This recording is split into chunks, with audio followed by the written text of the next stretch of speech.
Bom dia a todos, bom dia a todas. Em nome da coordenação do curso superior de bacharelado em agronomia e da coordenação do curso superior em tecnologia em alimentos do Instituto Federal de Santa Catarina, campus São Miguel do Oeste, gostaria de saudar aos professores, técnicos administrativos em educação, estudantes e também os demais membros da comunidade aqui presentes. Também gostaria de saudar aos que nos assistem pelo canal YouTube, que faz parte do nosso evento. Dando continuidade à programação da 9ª Semana Acadêmica de Agronomia e da 10ª Semana Acadêmica de Tecnologia em Alimentos, em concomitância com o 3º Simpósio Catarinense do Campo à Mesa, gostaria de convidá-los a prestigiar a primeira palestra do dia de hoje, intitulada Aplicações da Edição Gênica no Melhoramento Genético de Plantas, que será proferida pela pesquisadora da Embrapa Soja, doutora Liliane Márcia Mertz Henning. A pesquisadora Liliana possui graduação em agronomia pela Universidade do Estado de Santa Catarina, com mestrado e doutorado pela Universidade Federal de Pelotas. Foi pesquisadora visitante no Japan International Research Center for Agriculture Science. Desde 2013, é pesquisadora da Embrapa Soja e atua como professora orientadora do Programa de Pós-Graduação em Biotecnologia e do Programa de Pós-Graduação em Genética e Biologia Molecular da Universidade Estadual de Londrina. Também foi membro da Comissão Técnica Nacional de Biossegurança. Atualmente trabalha com ferramentas da biotecnologia como transgenia, edição gênica e RNA de interferência para a resolução de problemas da cultura da soja. Diante dessa breve apresentação, eu passo então a palavra para a doutora Liliane, para que ela possa então proferir a sua palestra. Trabalha com ferramentas da biotecnologia.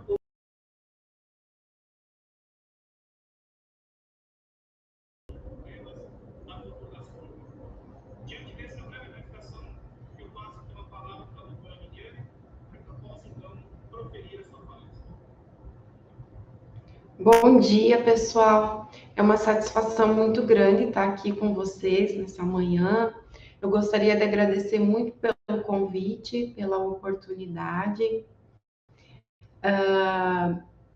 Então, a minha palestra ela vai falar das aplicações da edição gênica no melhoramento de plantas. Então tá, pessoal. Antes de falar da edição gênica propriamente dita, eu vou fazer uma breve introdução sobre as ferramentas que hoje são utilizadas no melhoramento genético, né? Então, nós temos hoje 3 principais ferramentas que são utilizadas no melhoramento de plantas. Então, aqui, como vocês podem ver nessa imagem, a gente tem o melhoramento clássico propriamente dito, que é a ferramenta mais utilizada ainda hoje, e que trouxe contribuições enormes aí para o desenvolvimento das principais espécies cultivadas com as quais a gente trabalha. Nós temos também a transgenia, né, que é uma ferramenta importante porque ela permitiu você quebrar a barreira entre espécies, então você introduzir características que não estão presentes na espécie, e mais recentemente as ferramentas de edição gênica, que eu vou falar com um pouco mais de detalhamento nessa apresentação de hoje. Então, pode passar. Hoje, o melhoramento clássico, ele tem sido acompanhado por uma série de ferramentas moleculares, né? O melhorista, ele conta com a possibilidade de analisar o genoma das plantas por meio do DNA das espécies, né? Então, existem diversos marcadores ligados a características de interesse, e ao invés do melhorista ter que analisar todas essas plantas no campo, ele pode fazer a seleção dos melhores indivíduos com base no DNA das espécies, que são as ferramentas pela qual o melhorista consegue fazer a seleção das características de interesse. Então, o melhorista, ao invés de ter que fazer a análise de todas as plantas no campo, ele pode simplesmente Ele pode simplesmente analisar e selecionar os melhores materiais com base na análise do DNA. Em relação à transgenia, a gente teve ao longo desses anos diversas ferramentas que foram liberadas através da biotecnologia, e todas essas ferramentas elas passaram por uma análise de segurança da CTN-Bio. Então, a gente teve um marco legal que foi muito importante, que foi a Lei 11.105, né, que é a nova Lei de Biossegurança. E como vocês podem ver nesse gráfico, ao longo desses anos, desde 2005, a gente teve a liberação de diversas ferramentas por meio da biotecnologia. Pode passar. Tanto em relação a plantas, né? E principalmente quando a gente fala de plantas, a gente teve diversas características sendo introduzidas, tolerância a herbicidas, tolerância a insetos, mas também tolerância a estresses abióticos, entre outras características importantes, né?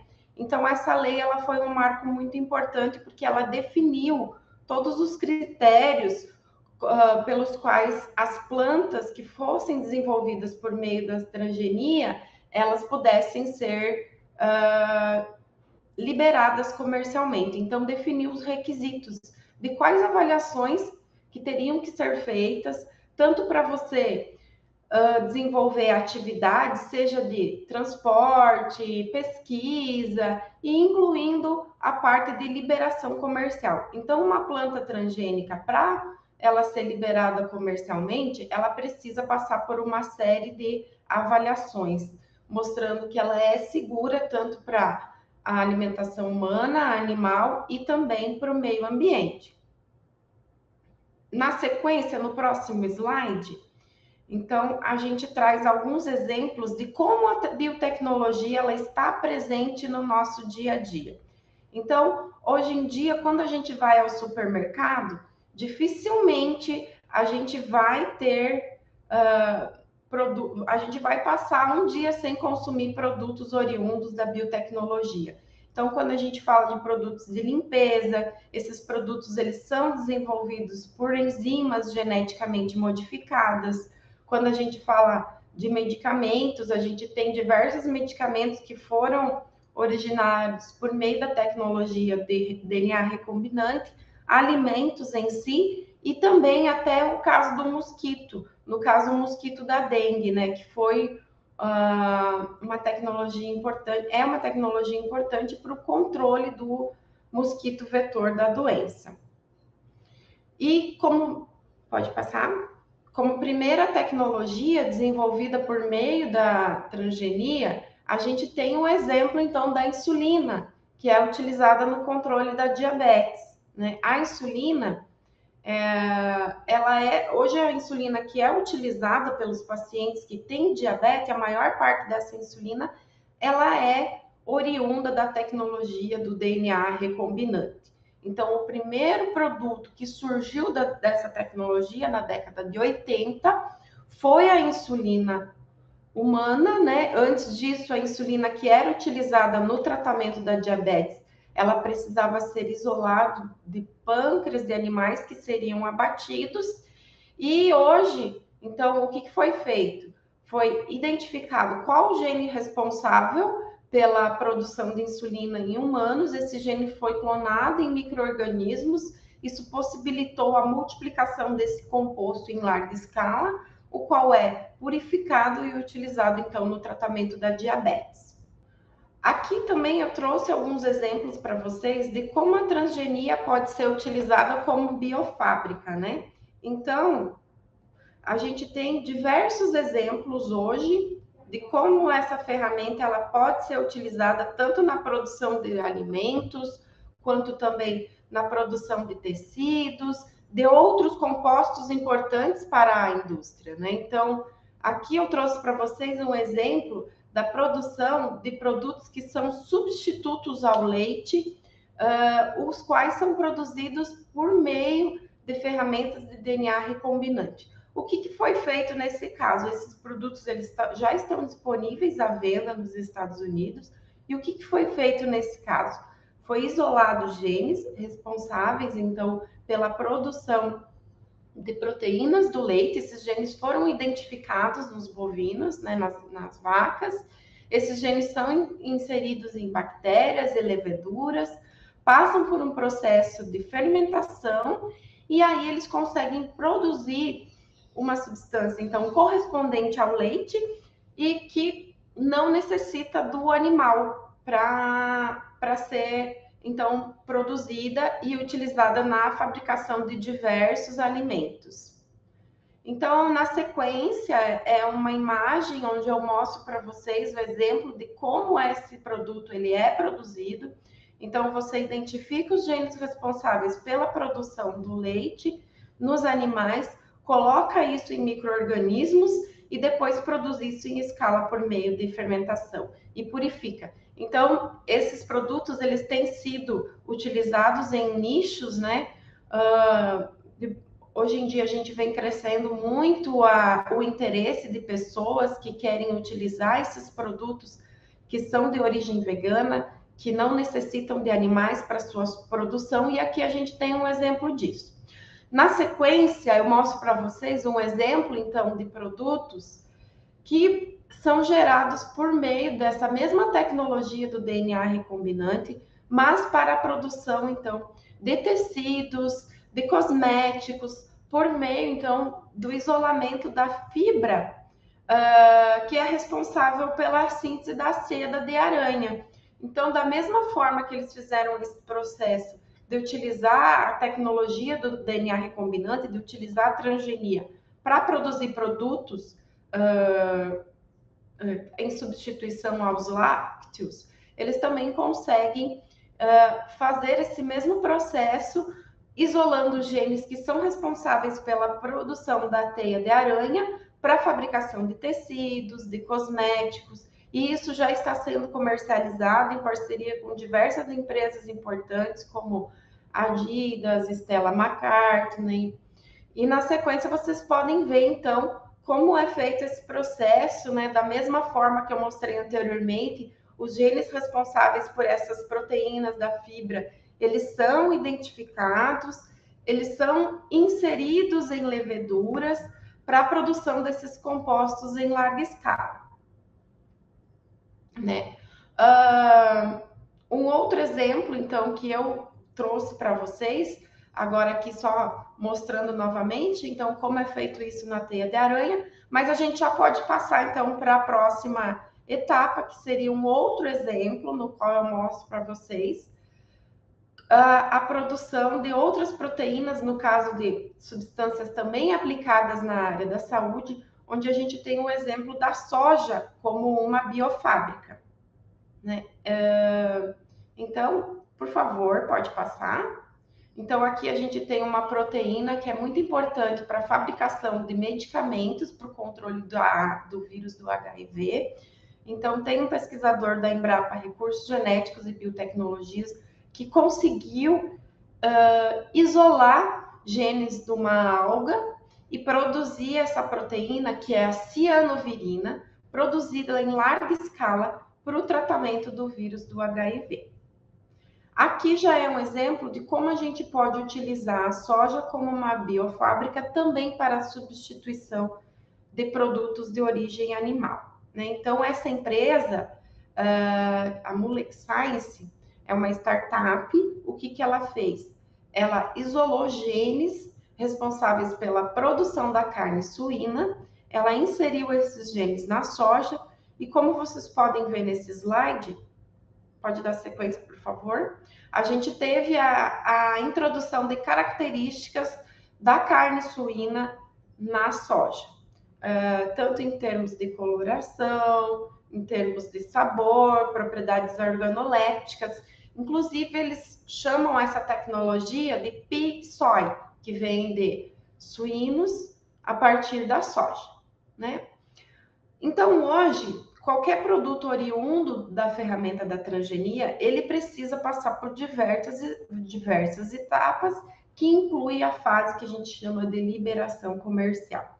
E essa liberação comercial No caso de commodities, como a soja, o milho, vocês sabem que o Brasil ele é um grande produtor de alimentos, não só produtor, mas também exportador de alimentos. Essas tecnologias elas precisam passar por um longo processo de avaliação de biossegurança. Essa avaliação ela é feita no Brasil pela CTN-Bio, que é a Comissão Técnica Nacional de Biossegurança, e também nos outros países, cada país tem a sua regulamentação de biossegurança. Então, no momento que a gente exporta nossos produtos para a China, para a União Europeia, esses países também precisam fazer a liberação, a autorização para a comercialização dessas tecnologias. E o que acontece? Acontece que cada país possui normas específicas em relação à sua legislação. E isso acaba elevando bastante o tempo e o custo para a liberação dessas tecnologias no mercado. Então, é nesse sentido, pode passar, por favor, que as ferramentas de edição gênica, elas se tornam importantes, porque elas permitem que a gente gere tecnologias de uma maneira em que a gente tenha produtos que não envolvem a inserção de genes de outras espécies. Dependendo das modificações que a gente faz por meio dessas ferramentas, a gente vai ter a introdução de características que estão presentes na espécie, mas que seriam muito difíceis de serem introduzidas via engenharia genética, né? Aqui, então, eu trouxe para vocês, né, essa figura para representar no que consiste essa ferramenta de edição gênica chamada de CRISPR. CRISPR, na verdade, ela é um acrônimo desse termo que vocês estão vendo, e ela foi uma ferramenta descoberta por essas duas cientistas, a Jennifer Doudna e a Emmanuelle Charpentier, que publicaram essa ferramenta no final de 2012, e elas receberam o Prêmio Nobel de Química em 2020, então, pela descoberta que elas fizeram.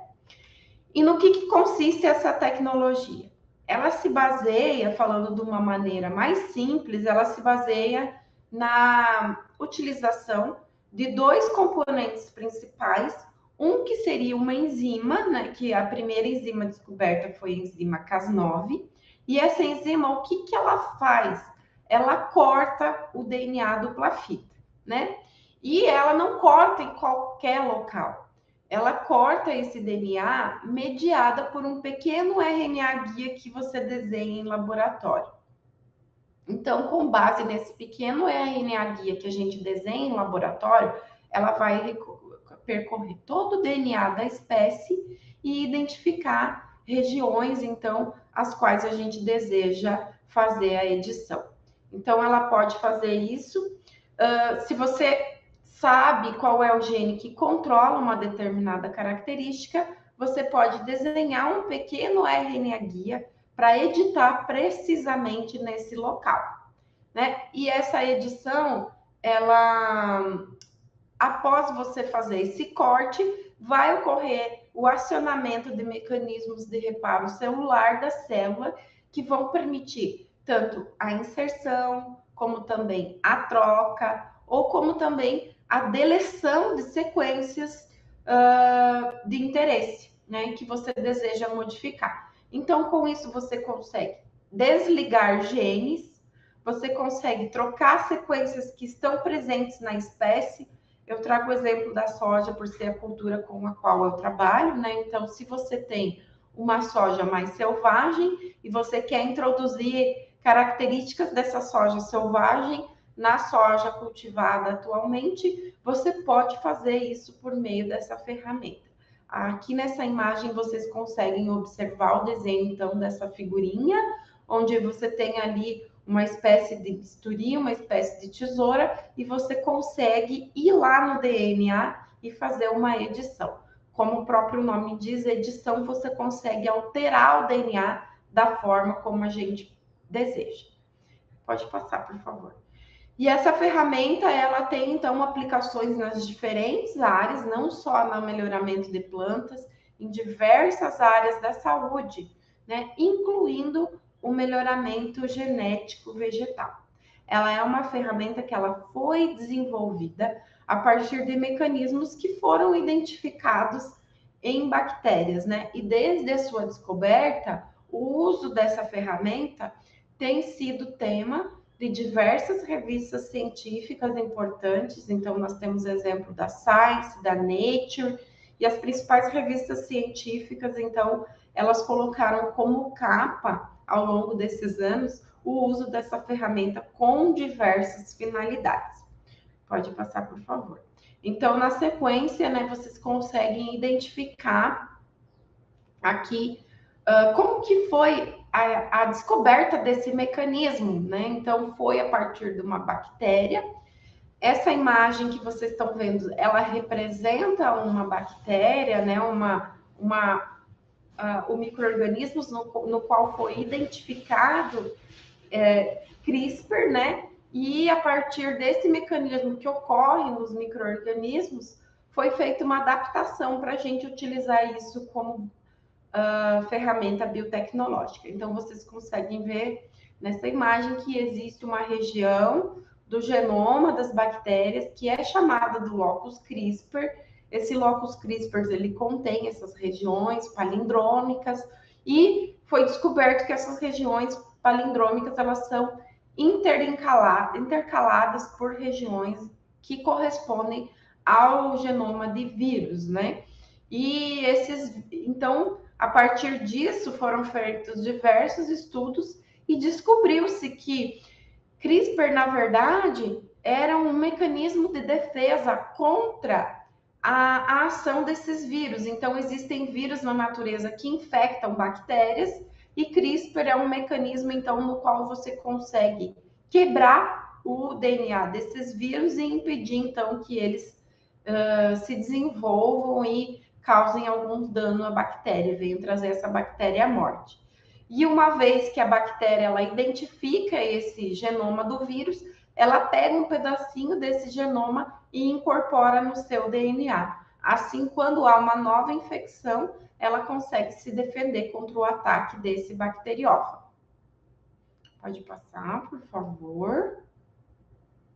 E a partir da descoberta de CRISPR, então, começou a ser estudada as aplicações dessa ferramenta para diversas finalidades, né? Como eu comentei com vocês. Não apenas para a área de melhoramento genético de plantas, mas também para a área da saúde. Vocês sabem que existem diversas doenças que são causadas por alterações genéticas e por meio dessa ferramenta é possível também você desenvolver produtos por terapia gênica. Aqui, então, uma imagem onde a gente traz os atores importantes que contribuíram para a descoberta e para a implementação dessa ferramenta. Então, nós temos a Jennifer Doudna e a Manuelle Charpentier, que são as duas mulheres, e nós temos também esses dois cientistas que foram os primeiros a colocar em prática o uso dessa ferramenta em células, né? Em células de eucariotos. Então, eles conseguiram provar que era possível editar células, né? Elas mostraram que era possível você fazer isso in vitro e eles conseguiram fazer isso, então, em células in vivo.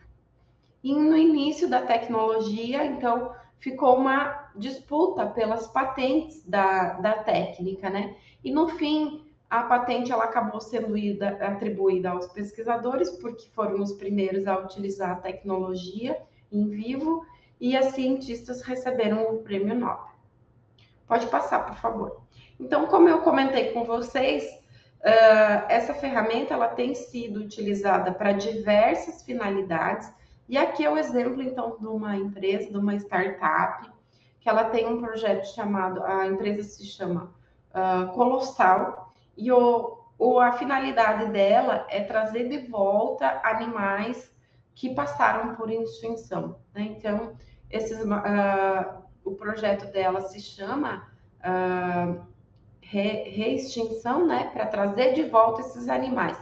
E eles têm um projeto, então, para trazer de volta o mamute, né? Que vive, então, na região da tundra, e eles estão editando genes do elefante, de embriões de elefante, com base no DNA do mamute, para trazer de volta um animal com as características do mamute. Eles já conseguiram fazer isso com o lobo terrível, que é um animal que foi extinto há mais de 10 mil anos.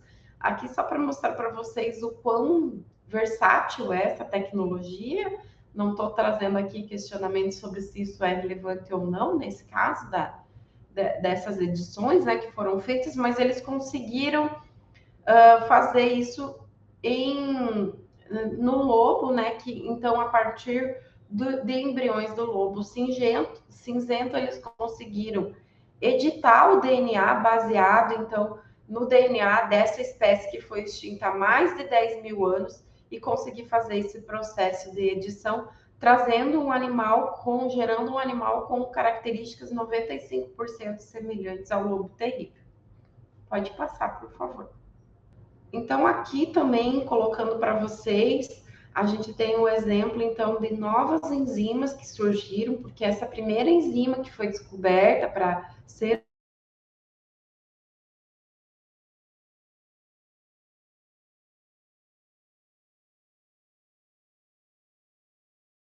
utilizada na edição,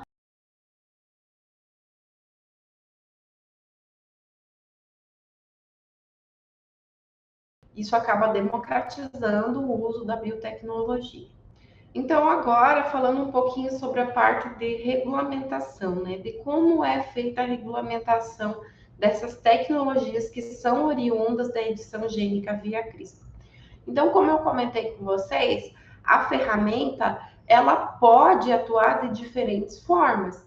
Eu posso inserir sequências, nesse caso, eu posso inserir sequências de outras espécies, e aí as tecnologias resultantes, elas seriam um transgênico, também teriam que passar por um processo extenso de avaliação de biossegurança, porque eu estaria introduzindo genes de outras espécies, mas eu posso também, por meio dessa tecnologia, trazer modificações que poderiam ser introduzidas tanto por meio de melhoramento genético clássico, quanto também pelo próprio processo de evolução natural, que é quando eu trabalho com genes que estão presentes na espécie, mas que se eu fosse modificá-los, isso levaria algum tempo.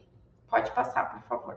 Então, no caso dessas tecnologias, as quais a gente não introduz genes de outras espécies, elas passam por uma análise da CTNBio. A CTNBio ela vai verificar como essas tecnologias foram desenvolvidas e se não houver a introdução de genes de outras espécies, essas tecnologias elas tendem a ser consideradas como não transgênicas. Isso é algo que vem sendo implementado tanto no Brasil quanto na maioria dos países do globo, que as técnicas desenvolvidas por meio de edição gênica, as quais não envolvem genes de outras espécies, elas vão ser consideradas não transgênicas numa análise caso a caso. Então, aqui não estou colocando que seja uma situação generalizada, mas é uma análise caso a caso que leva em consideração a presença de DNA de outras espécies, se essas tecnologias elas poderiam ter sido introduzidas por ferramentas como melhoramento clássico, por exemplo, e também se essas tecnologias poderiam ter sido originadas de um processo de evolução natural. Pode passar, por favor. Então, aqui é só uma imagem. Quando aparecer aqui, vocês vão ver uma imagem que ela mostra como que está sendo feito esse processo, né? Então, a pessoa que desenvolveu a empresa, o pesquisador que desenvolveu essa tecnologia, ele vai elaborar um dossiê. Esse dossiê, ele vai conter todas as informações sobre como foi o processo de obtenção da tecnologia e, a partir disso, a CTNBio, ela vai ter, a Comissão Técnica Nacional de Biossegurança, ela vai ter 90 dias para dar o parecer se essa tecnologia ela é transgênica ou não. Então, pessoal, a gente tem ao longo desses anos vários produtos que foram avaliados pela CTNBio, né? Eu não tenho certeza de qual é a imagem que vocês estão vendo aqui, né? Que para mim está com um delay, mas ao longo desses anos já foram passados diversos produtos pela avaliação da CTN-Bio, né? Incluindo plantas, animais, micro-organismos, e são tecnologias que em breve, hoje, elas já estão sendo comercializadas em determinadas regiões, e em breve elas devem estar disponíveis aí para comercialização no mercado, né? Então aqui não é para vocês lerem, obviamente, porque a letra está muito pequena, mas já existem diversas tecnologias que passaram pela avaliação da CTN-Bio e que foram consideradas como não transgênicas. Se a gente seguir nos próximos slides, a gente vai ver, então, exemplos de produtos, então, com aplicação na área animal, como, por exemplo, aqui bovinos, onde você fez a edição para desenvolvimento de carcaça. Então, os animais oriundos dessa tecnologia, eles acabam tendo uma produção de carne, no caso, muito maior em relação ao animal não editado. A gente tem essa mesma edição no peixe, né? Então, que também apresentou um desenvolvimento bastante diferente na produção de carne desses organismos, e isso foi uma deleção num gene chamado miotastina. É uma mutação que existe na natureza, porém essa mutação ela é muito difícil de ser introduzida pelas ferramentas clássicas. Então, já existem na natureza animais que apresentam essa mutação, que apresentam essas características, e aí embriões, tanto de bovinos quanto de peixes, foram editados nesse mesmo gene da miotastina, e com isso, né, esses animais passaram a ter, então, características de maior desenvolvimento de carcaça, né? De carcaça não, de carne. E também a gente tem um exemplo, então, de produto que foi desenvolvido, um micro-organismo que foi desenvolvido para aumento da fixação biológica de nitrogênio, né? Então, aqui no caso, aplicação de edição gênica em micro-organismos. Mas a gente tem diversos produtos que foram utilizados, então, para utilização tanto em animais, micro-organismos, como também estão sendo aplicados para a área da saúde. Quando a gente fala da aplicação na agricultura, aqui a gente tem um slide, então, onde vocês estão vendo a aplicação da ferramenta no milho. Esse é o milho que foi editado, então, para aumentar o teor de amilopectina, né, que é um componente do amido. Esse milho com maior teor de amilopectina, ele tem finalidades voltadas para a indústria, então para a produção de biofilmes, de plásticos, e ele tem sido utilizado, ele foi o primeiro produto oriundo da biotecnologia, da edição gênica. Primeiro produto avaliado pela CTN-Bio, que passou, então, pela avaliação da CTN-Bio em plantas com o uso dessa ferramenta, tá? Na Embrapa Soja, a gente também vem desenvolvendo trabalhos por meio da utilização da edição gênica. Um exemplo, então, que a gente vem trabalhando há bastante tempo é a tolerância seca. Então, a gente vem utilizando a edição gênica para desenvolver plantas mais tolerantes à seca, que é uma característica importante e que hoje você não tem opções no mercado disponíveis, então, de sementes e variedades com essa característica. Eu trouxe aqui um exemplo para vocês, então, da variabilidade genética que existe na soja. Então, essa é uma imagem, então, do nosso banco de germoplasma, aonde vocês conseguem ver uma vasta disponibilidade de sementes, então, com diferentes características, que demonstram a variabilidade genética da espécie, e essa variabilidade genética, ela pode ser explorada, então, por meio da edição gênica para a produção de novos produtos. E uma vez que eu vou estar trabalhando com genes que não são que são da espécie, né? Eu não vou estar introduzindo genes que são de outras espécies, essas ferramentas elas tendem a ser consideradas como não transgênicas, porque elas poderiam ter sido desenvolvidas por meio de melhoramento clássico. Então, a gente tem para cada espécie existe, então, o seu banco de germoplasma, e nesse banco de germoplasma, a gente encontra uma variabilidade muito grande, tanto na morfologia das plantas, no desenvolvimento, e também, como vocês podem ver aqui nessa imagem, na coloração de sementes e nas características as quais essas sementes possuem. Então, aqui é um esquema onde eu mostro para vocês a diferença entre o que ocorre entre o melhoramento clássico, onde quando você cruza uma espécie que possui que possui a sua característica de interesse, você cruza ela com uma variedade comercial e você gera um produto ali que vai conter uma combinação de genes com diferentes características, mas que incluem não somente aquelas que são do seu interesse. Então, com isso, o melhorista ele tem um trabalho muito amplo de vários anos para conseguir fazer que isso chegue no mercado. E por meio de CRISPR, a gente, como vocês estão vendo ali nessa imagem, a gente tem, então, somente aquele gene que a gente deseja mudar ou introduzir, sendo colocado para dentro da espécie, sem alterar outras características. Então, isso acelera muito o melhoramento genético.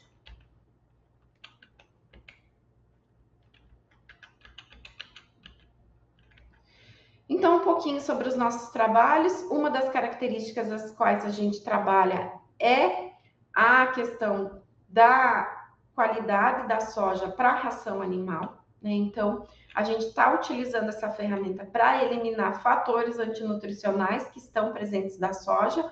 Uma das principais finalidades da soja é a alimentação animal, e apesar dela ter rica em proteínas, aminoácidos, ter uma constituição química muito desejável, ela contém também alguns compostos que hoje são inativados na indústria por meio de temperatura e calor, e isso acaba gerando um custo. Então, a gente está tentando fazer isso por meio de edição gênica via CRISPR. Outra característica que a gente vem trabalhando é a questão da tolerância seca. Então, nós estamos trabalhando para melhorar a questão da tolerância seca nas plantas. A gente fazia esse trabalho em colaboração com institutos de pesquisa do Japão, e hoje a gente vem fazendo isso por meio de edição gênica via CRISPR, tá bom? E nós já conseguimos aprovar, então aqui nessa imagem vocês conseguem ver, nós já tivemos 2 produtos avaliados pela CTN-Bio. Então, aqui está o parecer técnico desses produtos para tolerância seca e para baixa lectina, que a gente conseguiu avaliar pela CTN-Bio.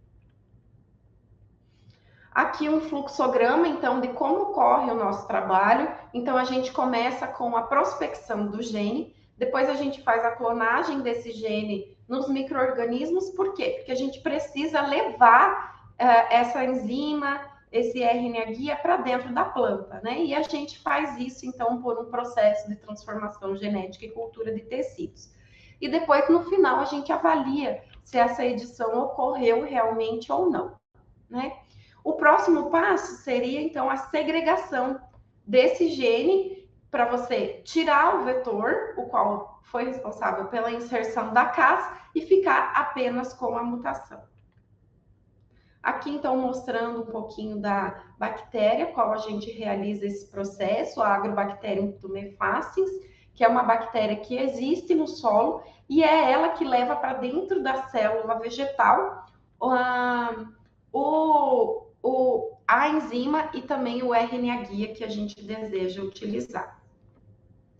Na sequência, então, a gente tem um exemplo para vocês de como é feito, então, o processo de cultura de tecidos.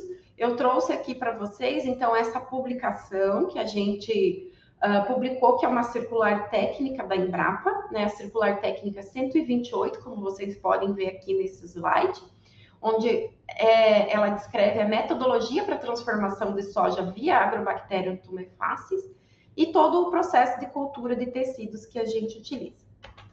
Aqui, então, pessoal, já passando para vocês para outra ferramenta que também tem sido muito disruptiva disruptiva na área de biotecnologia, tanto para o melhoramento genético de plantas, mas também para o desenvolvimento de produtos, que é a ferramenta de RNA interferente, né? RNAi, que a gente chama.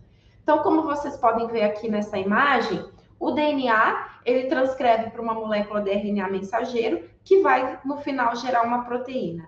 O que a gente faz por meio dessa tecnologia é desligar proteínas que são essenciais para o desenvolvimento de pragas de importância na agricultura, como, por exemplo, silenciar um gene que é essencial para o desenvolvimento de um inseto praga ou de uma invasora. E a gente faz isso, então, por meio desse mecanismo de RNAi, que é um mecanismo de controle que existe em eucariotos, né, tanto em plantas, como também animais, como também humanos. E aí, o que a gente faz? A gente desenha pequenas moléculas de RNA dupla fita em laboratório e o objetivo é você fazer por meio de aplicação tópica, né?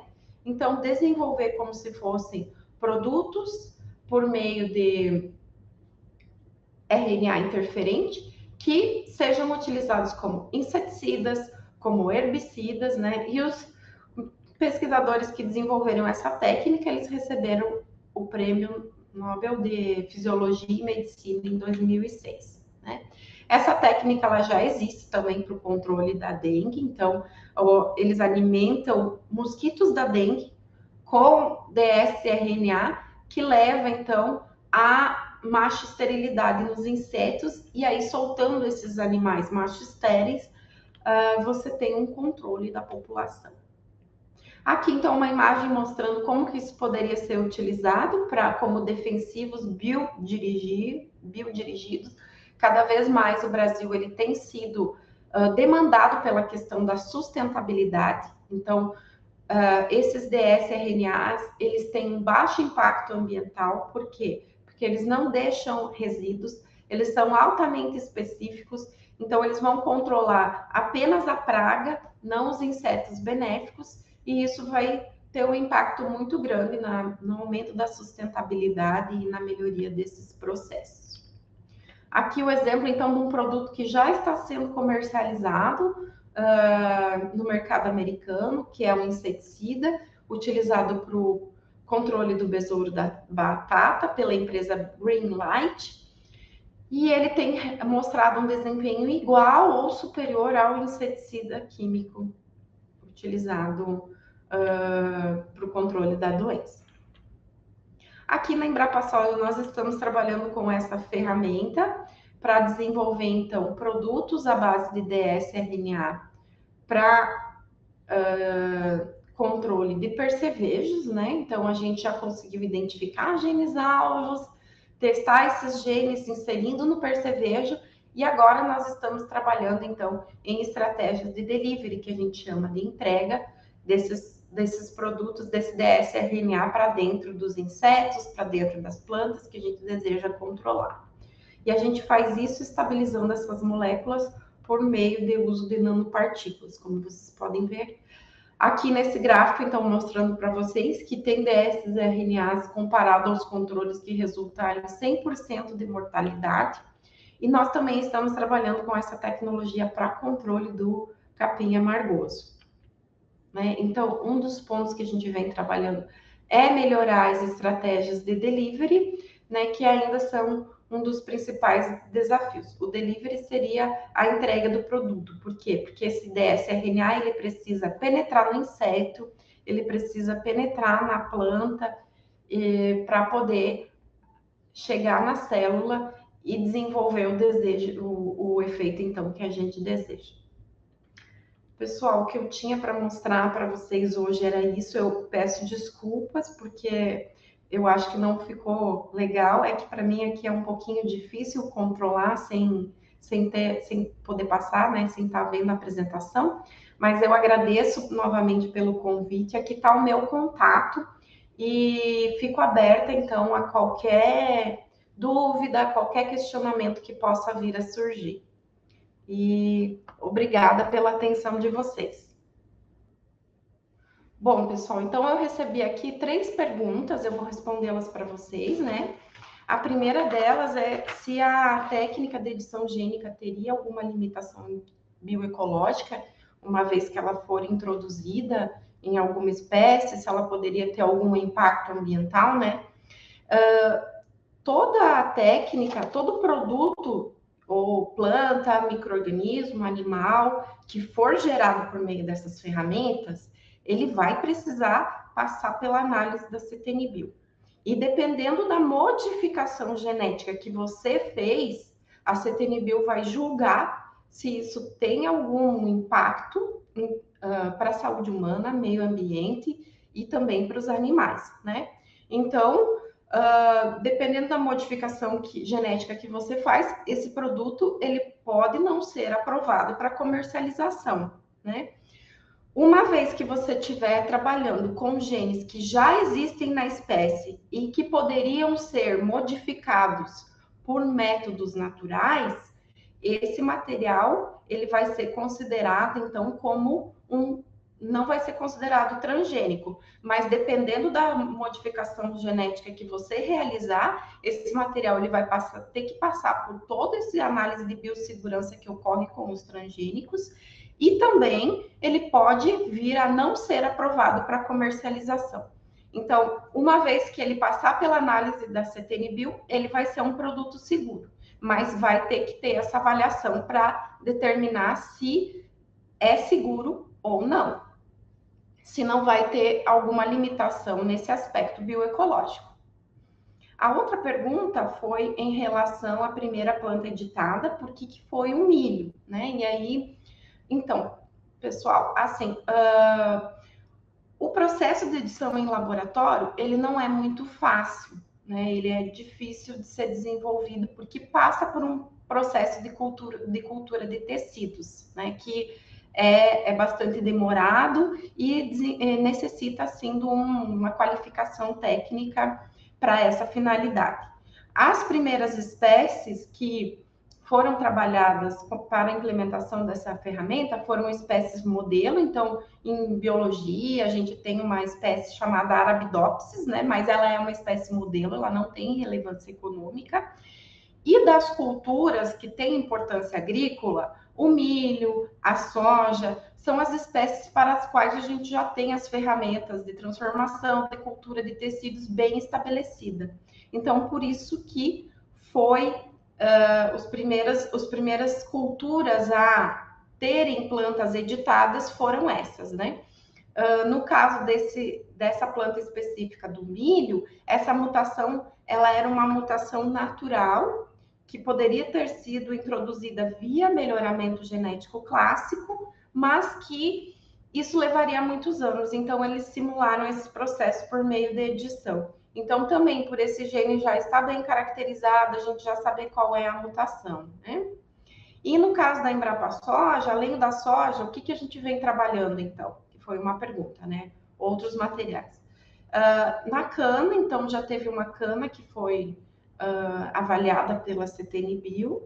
O pessoal também está trabalhando com feijão para estender o tempo de prateleira, né? Porque ele passa por um processo de oxidação, não no caso do feijão preto, mas o feijão carioca, por exemplo. Tem muitas variedades que depois do armazenamento elas acabam escurecendo muito a cor das sementes. Então, elas passam por esse processo de oxidação e tem pessoal trabalhando nessa linha. E também para tolerância seca em diversas espécies, como milho, feijão, além da soja. Mas esses produtos, eles ainda não estão disponíveis no mercado. Eles estão ainda em fase de avaliação. Bom, pessoal, agradeço muito pela oportunidade e qualquer dúvida, vocês podem entrar em contato comigo por e-mail e fico à disposição de vocês. Doutora Liliane, gostaríamos de agradecer imensamente pela sua palestra, pelos seus esclarecimentos e também nas respostas às perguntas que foram feitas pelo público, né? Então, em nome da coordenação do curso superior de bacharelado de agronomia e do curso superior de tecnologia em alimentos, gostaríamos de agradecer, então, mais uma vez, a sua disponibilidade, os seus esclarecimentos, a sua fala nessa live de hoje, e também dizer que esse foi um espaço que acabou dando um incremento na questão da formativa dos nossos estudantes, do nosso público que está participando dessa live, e conseguimos aí absorver informações bastante relevantes em relação a um tema que está bastante em evidência, que é a questão da expressão gênica, tá? Em plantas, né? Então, muito obrigado mais uma vez, e deixo aqui um espaço, caso você queira fazer as suas contribuições finais e encerrarmos a nossa live, tá bom? Muito obrigado mais uma vez.